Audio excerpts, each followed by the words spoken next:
Hey kitties! So today I am going to be doing the scariest things tag. A few of you have actually tweeted me about this. I love doing tag videos, as you girls know. And guys, I have guys that watch me. Hey guys, hi girls, hey everyone, hi dogs, hi frogs, hey babies. Well wait, babies are still guys and girls, so we're all equal. Okay, scariest things tag. Ooh, scary. Fear me. Number 1, scariest real life experience. Ooh. Yeah, I tried to sound like a ghost. It's hands down what happened with Hogan. I did a video on this like on my vlogging channel back in the day, like a Pink Barbie Dolly, which is now my cooking channel but is still on there. I think it's called like the scariest moment of my life or something like that, and it legitimately was, and to this day that was the scariest experience. Basically, in a nutshell, what happened was, let me just say that Hogan was a dog that I had for a little while. He was like a little wiener dog. There's also why I had to get rid of him and everything like that. I've done videos on that all, but basically this has nothing to do with why I had to get rid of him at all, because this was like a while before I got rid of him. However, because I was still living at my parents' house, when I received Hogan, he had a collar like this thick and it had spikes all around it. So he was just like this little cute little wiener dog, and he had this huge collar with spikes all around it, and I was like, I'm gonna get him like a cute little collar, okay? Like, I'm not gonna get him this like huge thing. So I went to the pet store and I was talking with the lady and I said like, he's a little wiener dog, and I was explaining and showing her pictures, and then I said I don't want him to have this like huge thick collar, and she said she recommends a cat collar for him. So I got a cat collar for him. I think it was pink, and it was a pink little collar, and it was very thin like this. So I was like, oh, it looks way better on him because he's just this small dog with like a huge collar with spikes on it. No. So I put this like pink little collar on him, and it was that day. I'm pretty sure it was either that day. Yeah, so I put that collar on him, and within a few hours, he was choking. And my mom called me. She called my name, was like, Samantha, your dog is choking. So I ran up the stairs, and I guess that is the reason why they put that thick collar on him, because what he was trying to do, he was trying to take the collar off.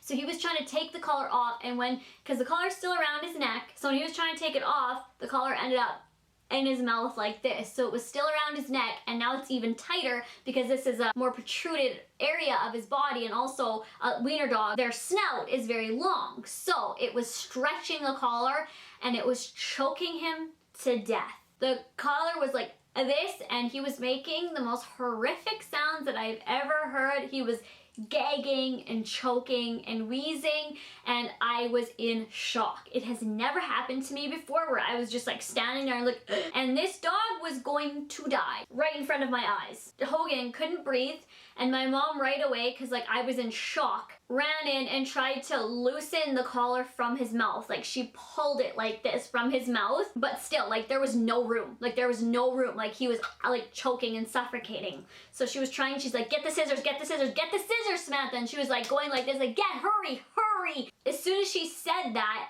blood started squirting from his mouth. Like squirting like this and onto the floor, and I went, oh my god, and that all of a sudden just like snapped me, and I ran and got the scissors, and I was shaking. So then I ran back, and she's like, cut it, cut it, cut it, and she was like trying to give me room, and he was like making, he was dying, and I couldn't even, and I was trying to cut it, and I was so shaky like this, I couldn't. So my mom had to literally do everything.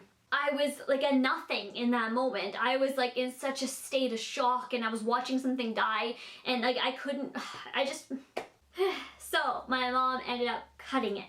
And when he cut it, he like kind of fell to the ground a little bit like that, and there was like a puddle of blood and spit, and his face was like full of blood and snot, and it was a horrific moment. What if we weren't home? I hate like thinking of a what if, like what if this, what if that. What if we weren't home? What if my mom wasn't there? Like, what if everyone had went out for the night or went out for a sleepover, would have came home, and like, I just don't like thinking of that, but that was the scariest moment by far that I've ever been in. Question 2, scariest paranormal experience?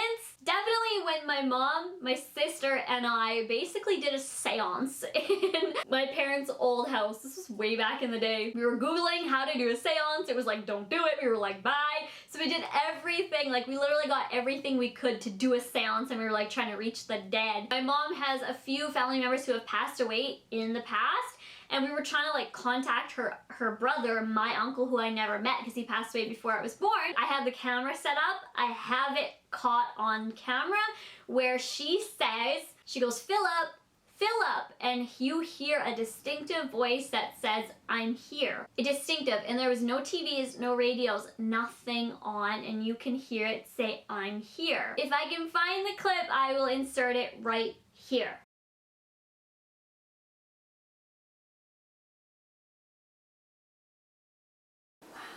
Philip.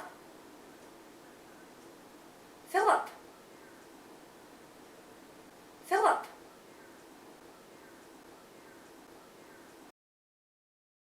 You might have to turn up the volume or hear it closely, but you can hear that, Philip, Philip, I'm here. And while we were sitting there, we never heard it. We never heard him say, I'm here.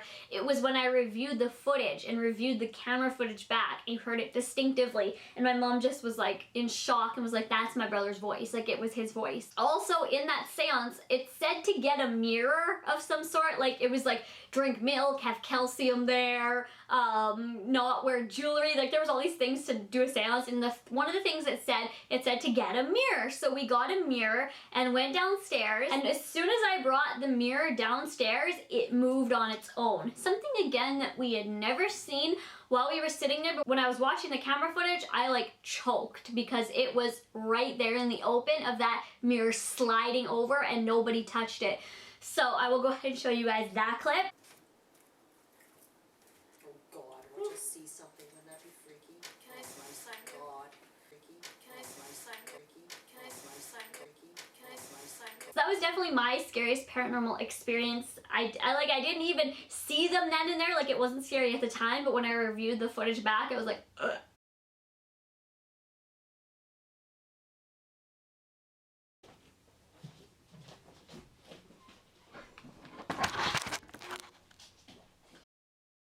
Have you ever known anyone convicted of a violent crime? Violent in its own way, yes. Are you afraid of the dark? Why or why not?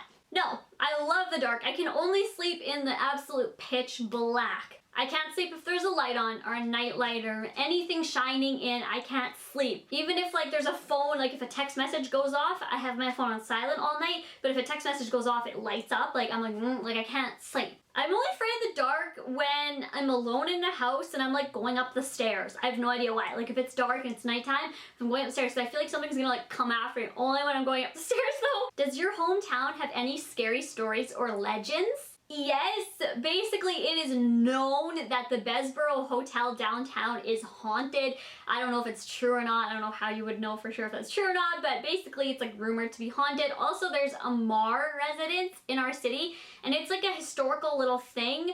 I don't know much about it, honestly. I would love to go if you can actually go in and look around, but if you want to see that for a vlog, tell me in the comments down below or give this video a thumbs up and let us know, and we will definitely go there and explore it. I've only been on the outside of it on Halloween Eve and just like filming it. I don't know if I put it in the vlog channel. Let me know if I did. I don't remember, but it's called the Mar Residence and it's rumored to be very haunted and have lots of legends, but I don't know much about it. So I would love to go further investigate. And also in 2009, there was a bunch of like cattle mutilation that were rumored to be from UFO and aliens and visitations from another planet coming down, because when the farmer came out to his cattle, he knows like coyote bites and, you know, other things like that, animals and such. And this was like beyond that. The cuts were like precise. I don't know, like he thought they were basically aliens. So that was a big thing in 2009 in our city. But other than that, I don't really know any others. What is your favorite urban legend? The urban legend of have you checked the children, or the killer upstairs with the babysitter downstairs. There are tons and tons of movies,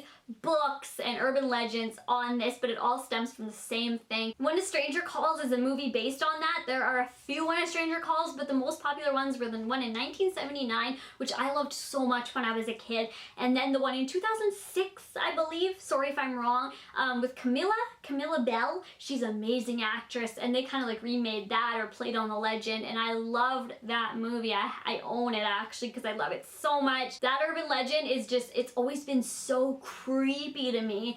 And like it's basically a babysitter who is babysitting children at the last minute, and she's downstairs and she's on the phone with her friends and eating and just babysitting, you know, but they're sleeping, and she never, you know, goes to check on them. I think maybe she goes check on them like once very early in the night. But then she starts getting weird phone calls, like heavy breathing, and then all they say is like, have you checked the children? And she's like, she hangs up, gets scared, have you checked the children? They keep calling, have you checked the children? And then eventually the police trace the call because she phones the police and they're like, oh, we can't do anything because he hasn't done anything, he hasn't really threatened, he just like is saying, have you checked the children? And then they trace, she has to keep him on the line for a certain amount of time for them to trace the call.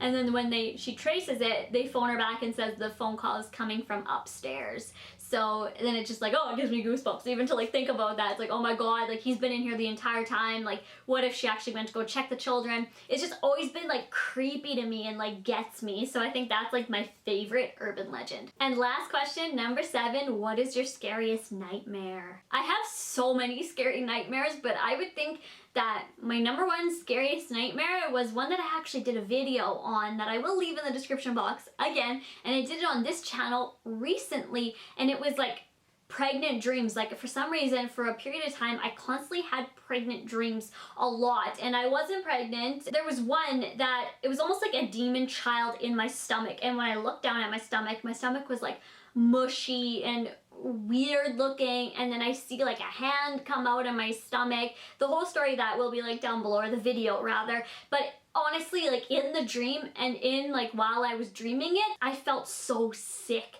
like to my stomach. I felt like I was gonna throw up in the dream. Like I actually felt sick to my stomach.